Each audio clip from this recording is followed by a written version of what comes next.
this is space, and this is an egg, moments before I attempted the world's highest egg drop. Now in an egg drop competition, in case you never had the chance to do it yourself in school, the goal is to build a contraption that can protect a raw egg from breaking when dropped from the tallest height possible. So my original plan was to drop an egg in a contraption I built from the world's tallest building. But humans are always building taller buildings, so if I really wanted to future-proof this record, I realized I would need to go all the way to the top and straight to outer space. And when I started on this journey 3 years ago, I knew if I could draw on my experience of landing stuff on other planets, I would be guaranteed the record. But what I didn't know is this would be the most physically, financially, and mentally draining video I would ever attempt. But first, let me just explain what I was thinking. The plan was to clamp an egg to the front of a rocket, then attach that rocket to a weather balloon and take it up to space. Once there, the weather balloon would release it, and just by using gravity only, the rocket would eventually accelerate past Mach 1, breaking the speed of sound, and then it would autonomously adjust the forefins on the back to steer itself to the target location,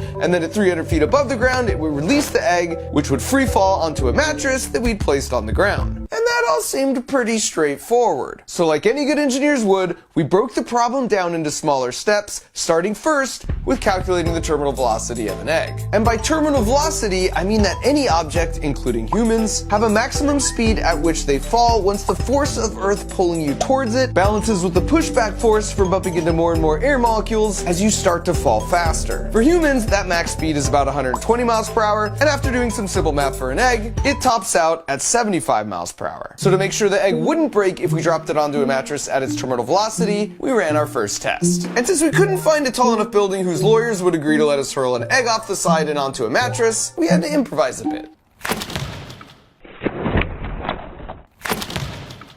83. Yes! Check the egg. No cracks. So our mattress will protect an egg even if it's traveling faster than its terminal velocity. That's a good start.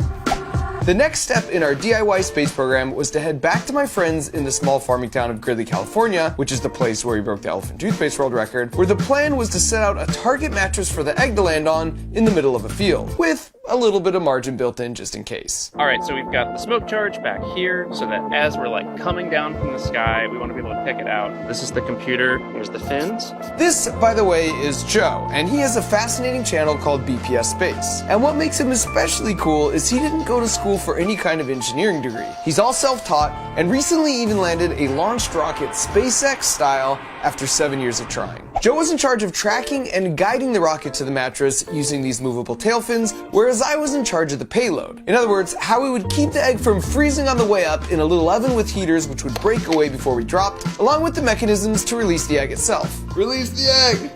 And the purpose of this first trip to Gridley was a flight characterization test. Basically, before we spent all the time and money taking the balloon all the way up to space, we were here just to do a low altitude test at 10,000 feet, just to prove to ourselves we could steer the rocket using the fins. We're setting all sorts of world records out here. World's largest mattress, fastest egg, Yep. tallest egg drop. What could possibly go wrong?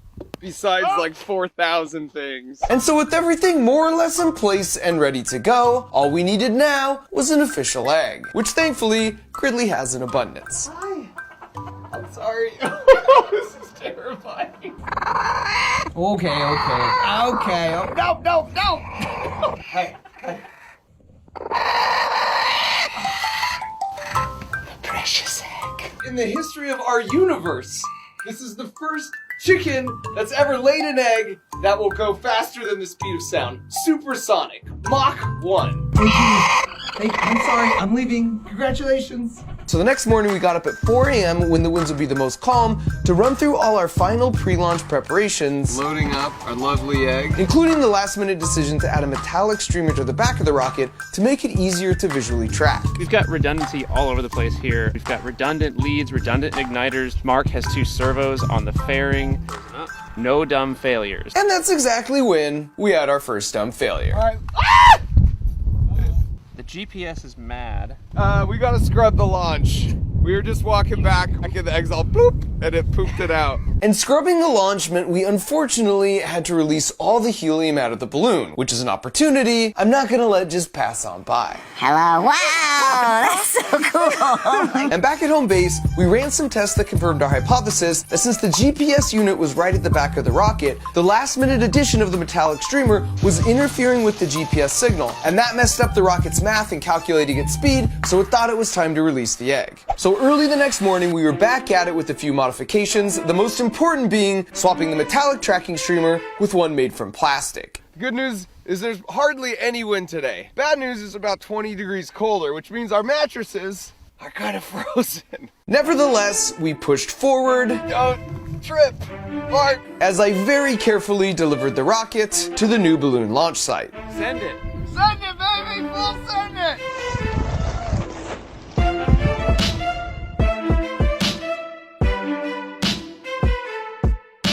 It's happening. Should we see it? Oh yeah, I see it.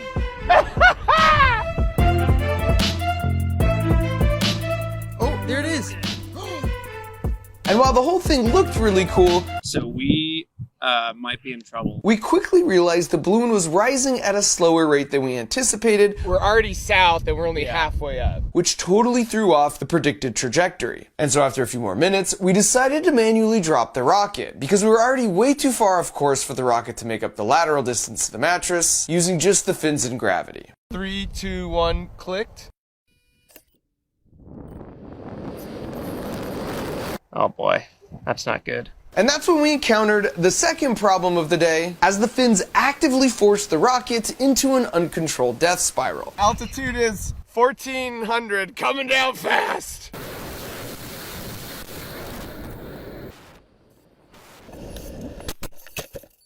Well, it landed somewhere. Check the mattress just in case. And since we had the GPS coordinates of the rocket, we headed out to track it down. The real question is, what's the status of the egg? Mark, I think I might have some bad news for you. At which point we stumbled on an entire field of sitting birds, which is another opportunity I'm not gonna let just pass on by. That's a shoot, man. Is that a suit?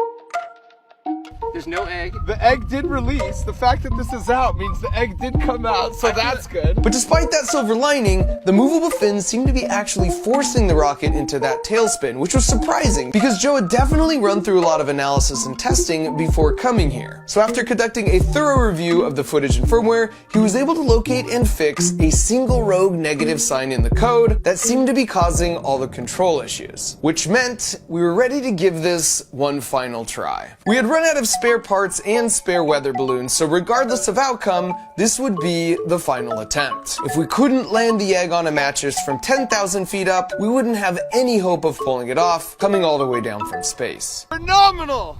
That's nerdy space talk for everything is exactly as expected. I'm standing in the middle of the world's largest mattress, where hopefully the egg will be landing in like 45 minutes. Otherwise, we're pivoting. And my new video is world's largest mattress. So I'm arming the rocket right now. The last step. All right, old girl, you're in for a ride. 3, 2, 1, let her ride, baby.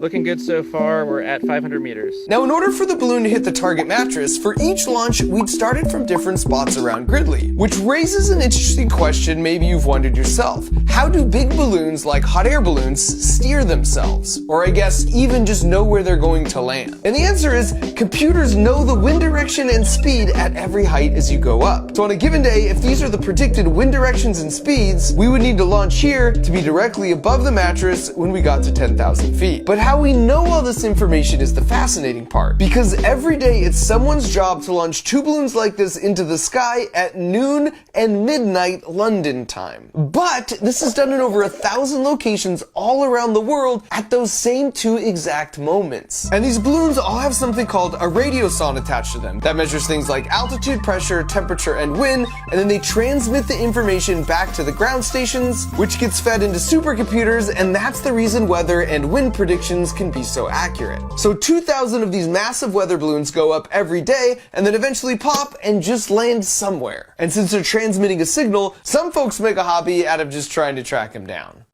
How close are we to the drop point? Balloon release? Balloon release. That's it. And this time we were releasing right in the target drop zone, which was good news on one hand, but it raised some new challenges on the other. Where is it? Grab a chair! 400. Grab a chair! 300. You see something? Altitude 98 meters. I think we're down. Everyone okay? That was exhilarating. So we were much closer this time, and we even managed to steer the rocket in the right direction just slightly. We found it.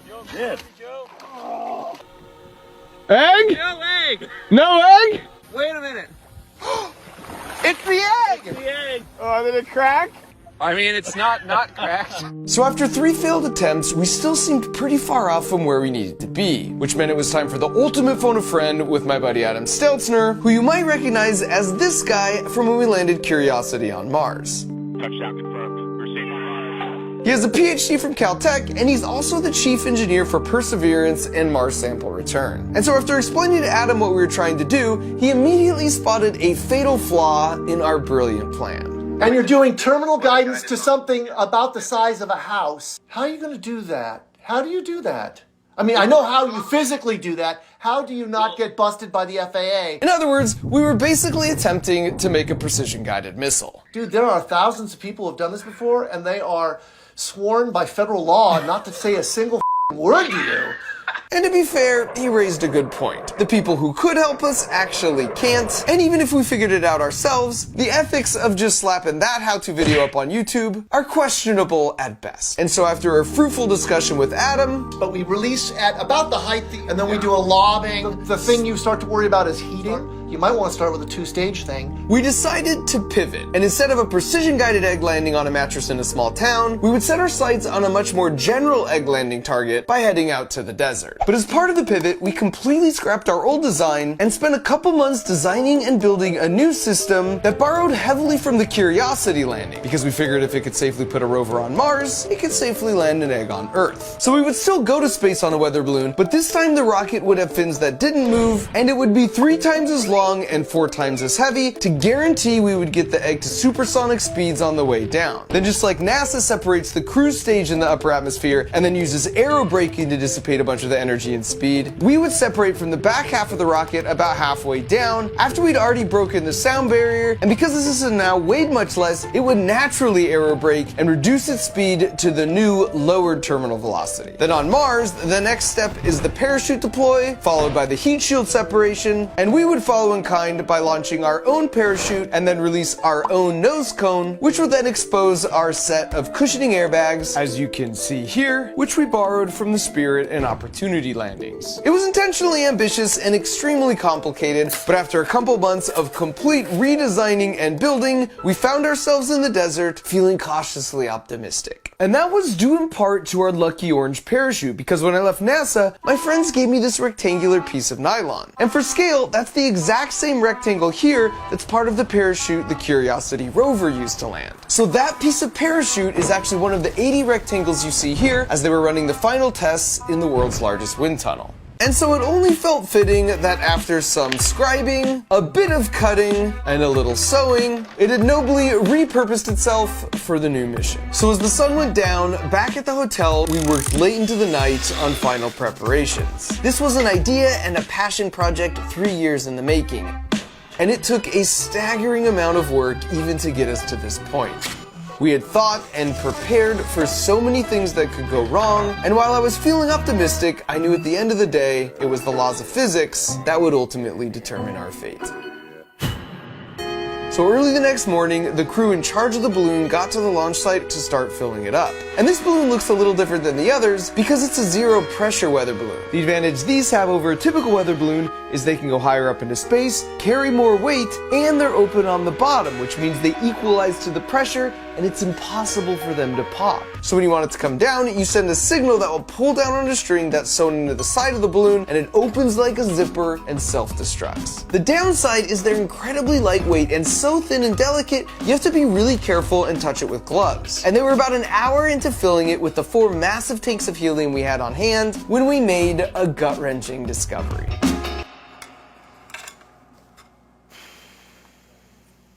Hey dude, I got bad news. We have to scrub. Start taking the helium out of the balloon.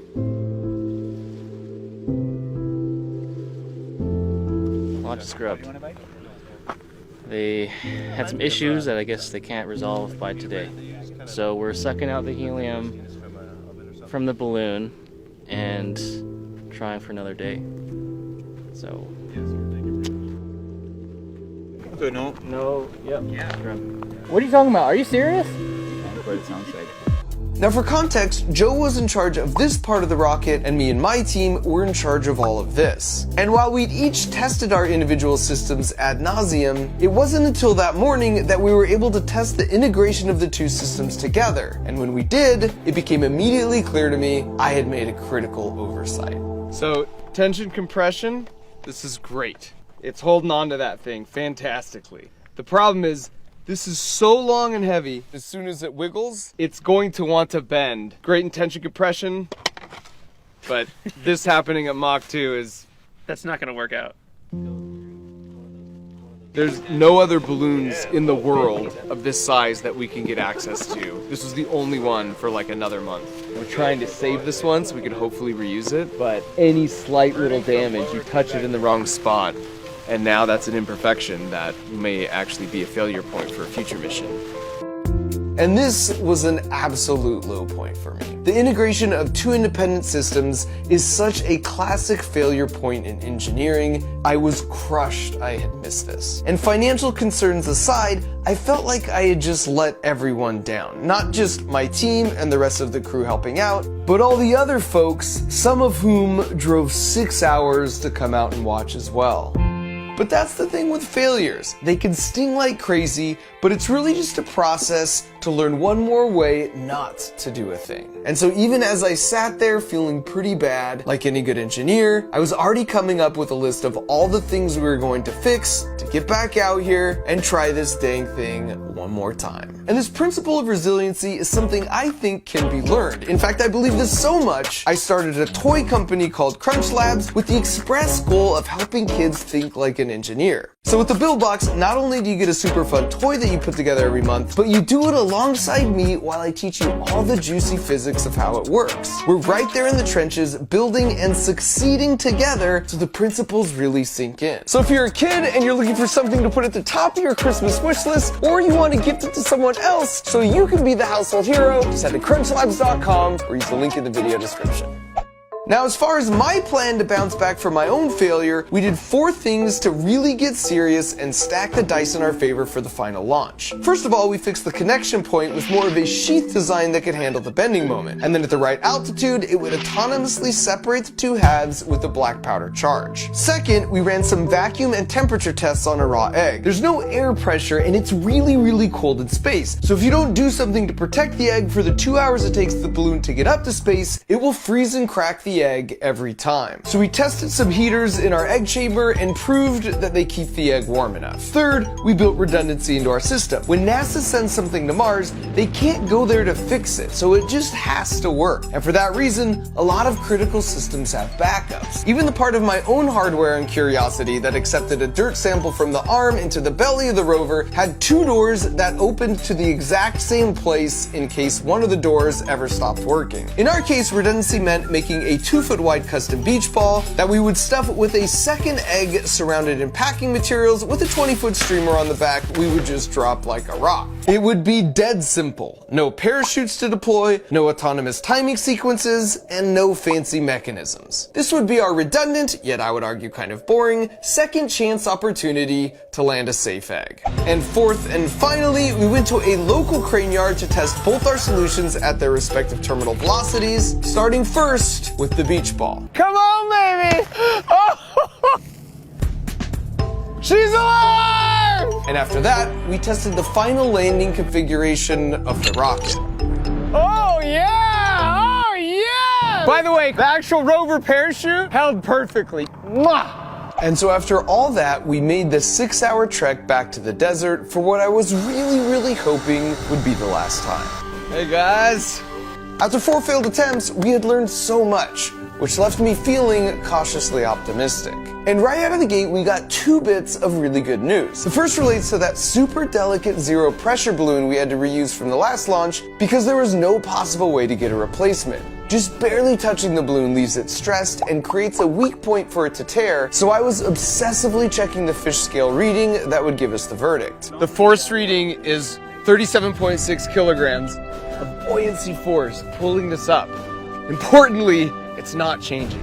If it were changing and going down, that means we would have a leak, but it's holding steady at 37.6. That's a big deal. And the second piece of good news is my buddy and warm-blooded good luck charm Al Chen had arrived. You might recognize Al as the other guy here with Adam, and he's the one who actually said this. Touchdown confirmed. We're safe on Mars. If we were successful, he'd be the one to make the official call. And so after all the requisite last-minute preparations and 3 long years, Here we go, girl. it was finally time for liftoff. Ready? 3, 2, 1! You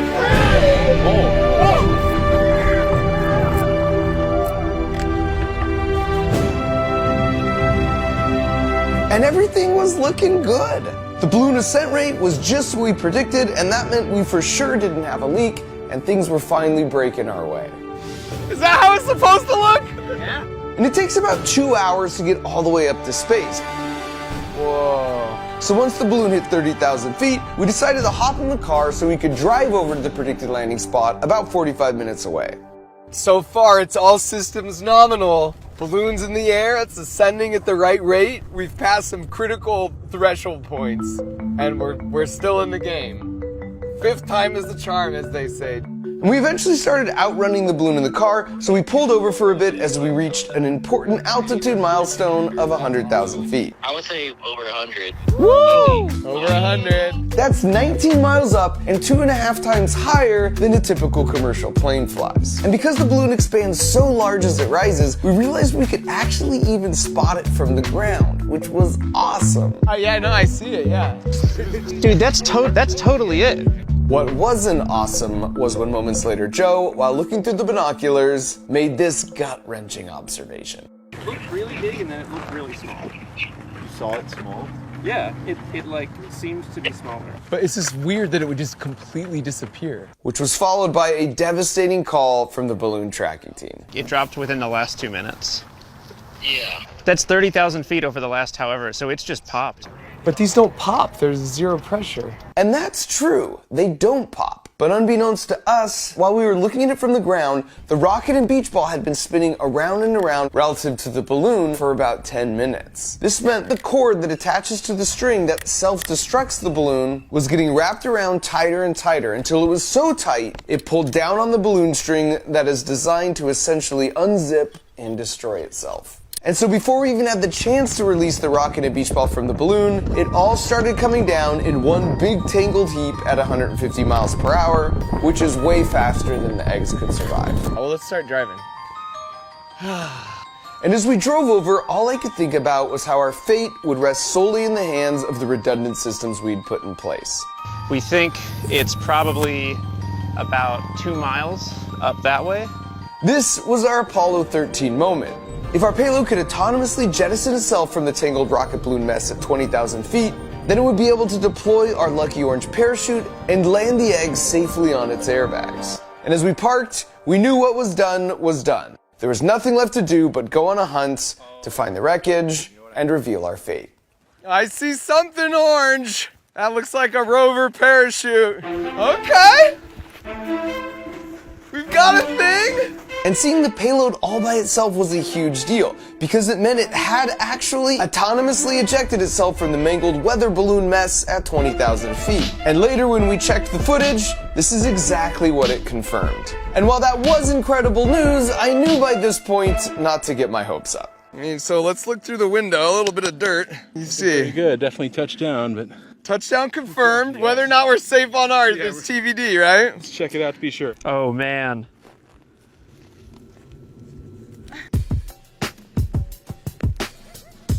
Touchdown confirmed, we're safe on Earth! We're safe on Earth! That is a hot egg. It was in space and now it's on Earth and it's not broken. After that, we tracked down the beach ball, which as far as I was concerned, was just extra credit at this point. This is the backup, the simple solution, the true engineer solution here. Oh my god, look at that. Touchdown confirmed, look at that. We're safe on Earth. We are safe on Earth! 2 for 2, baby! 2 for 2! And as we walked away with 2 uncracked eggs in hand, I was reminded that in life, things rarely unfold how we think they will, but by learning from your failures, coupled with a bit of tenacity, us humans can accomplish a feat as incredible as the world's smartest Martian robot, or as ridiculous as the world's tallest egg drop. You know what would be cool? Because I hope you learned something by watching this video, but how much more would you have learned if you were out there in the desert with me, helping to troubleshoot and put the rocket together? Well, I got great news for you, because I got the next best thing, and it's called the Crunch Labs Build Box. It's a toy that gets delivered right to your doorstep every month, and then we build it together while I teach you all the juicy physics that make it work. You're basically unlocking your own personal Mark Rober video every month, where you learn a new engineering principle that will have you not just building like an engineer, but more importantly, thinking like an engineer. So you develop that resilience and those problem-solving skills. And by the way, don't go sleeping on just how cool the toys we'll be building together actually are.